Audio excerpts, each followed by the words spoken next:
Cette exposition, elle s'inscrit dans le contexte de la célébration du centenaire de l'OIT, l'Organisation internationale du travail, qui est aujourd'hui encore la seule organisation internationale qui a comme mandat d'améliorer les conditions de travail dans le monde. Centenaire auquel nous souhaitons nous associer.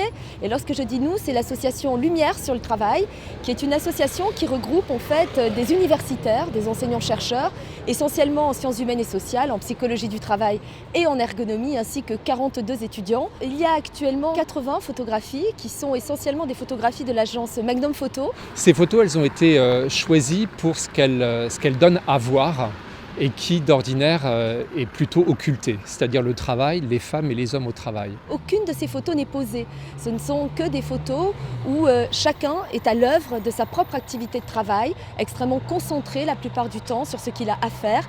Et on y sent, je trouve, beaucoup d'ardeur, beaucoup d'application, beaucoup de passion aussi. Le travail humain, il est omniprésent dans tout ce qui nous entoure, dans les objets que nous consommons, les services que nous achetons, également le plus souvent dans les paysages qui nous entourent, et pourtant le travail ne se voit pas. Donc ces photos, elles restituent le travail humain dans sa réalité très concrète. On a affaire tantôt à du travail manuel, où on voit les corps à l'épreuve, tantôt un travail plus cérébral, dans des bureaux face à des ordinateurs, dans un univers plutôt cybernétique, je dirais.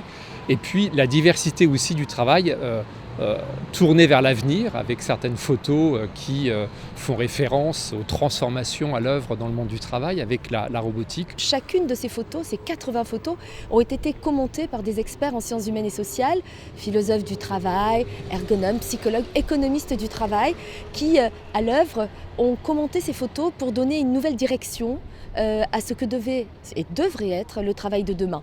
Donc je dirais que c'est une exposition qui a pour vocation de nous séduire, c'est-à-dire le travail est quelque part magnifié, rendu tout juste sublime par l'intermédiaire de ces photographes, mais aussi de nous amener à réfléchir à ce que nous souhaitons que devienne le travail à l'aube de cette 4e révolution qui nous touche aujourd'hui, qui est la robotisation, l'informatisation, avec, il me semble, un objectif assez clair, dont atteste chacune de ces photos et chacun de ces commentaires. C'est cette volonté de remettre finalement l'homme et la femme au centre des préoccupations aussi économiques, sociales et sociétales. Ce que cette exposition dit du bien-être au travail, c'est que la question du sens, elle est essentielle pour réunir les conditions du bien-être au travail.